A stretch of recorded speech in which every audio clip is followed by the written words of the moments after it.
Dr. Diane Cleverley. Welcome to this episode of How to Hack Healthcare.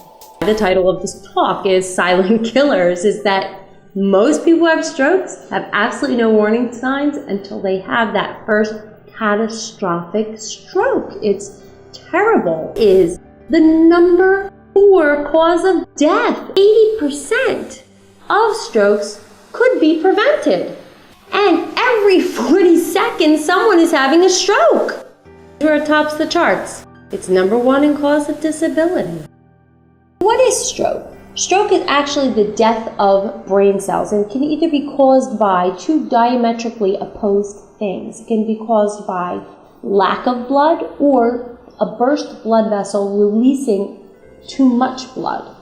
The type of stroke that is caused by lack of blood flow is ischemic stroke, and it can be caused by that clot or that rupture. Plaque breaks loose and it makes its way up into the brain and blocks blood flow. The other type of stroke is hemorrhagic stroke, and that is when a blood vessel bursts, intracerebral or subarachnoid, and that has to do with where in the brain exactly that flood of blood is found. There are 2 other types of stroke that are related to the first 2. The first one is something called a silent cerebral infarction. The problem is that these silent cerebral infarctions actually do increase the risk that you will have a symptomatic stroke at some point later on.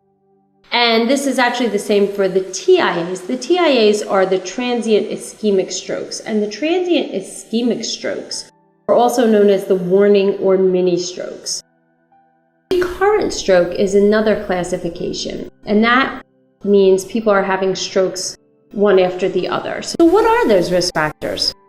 We need to understand what atherosclerosis is. It's also called arteriosclerosis.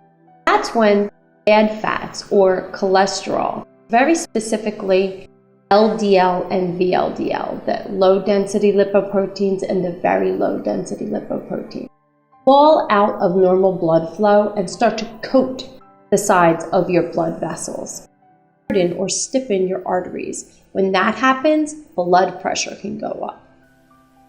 High blood pressure, which we also should understand, can also contribute to stroke. Those plaques can rupture and break off and form big blood clots with lots of fiber and things like that. And then they get carried through the blood vessels to places where they can get stuck and block off blood flow. If you're related to someone who's had a stroke, then you actually have a 50% higher chance of having a stroke. If you have high blood pressure, as we mentioned before, particularly your systolic, then you have a higher risk of having a stroke. High cholesterol, of course, as we explained, will give you a higher risk of having a stroke. Diabetes, heart disease, particularly something called atrial fibrillation or AFib. The reason being, as your heart beats, if it beats with a nice regular flow, your blood is going to go through in a nice normal fashion. If it beats irregularly, little eddies form. When blood doesn't flow in a nice consistent fashion but kind of circles, it has an increased tendency to form blood clots. Again, those clots can go right up to the brain and cause the ischemic kind of stroke that we talked about, where it cuts off the blood flow. So what do we do to reduce the risk of stroke? You can easily attack the lifestyle risks. You can lower your salt, your sugar, your fat. You can exercise. You can quit smoking. Aware of how to spot a stroke. The quicker you get stroke treatment, the lower your risk of disability and death will be. So here is that quick mnemonic: facial drooping.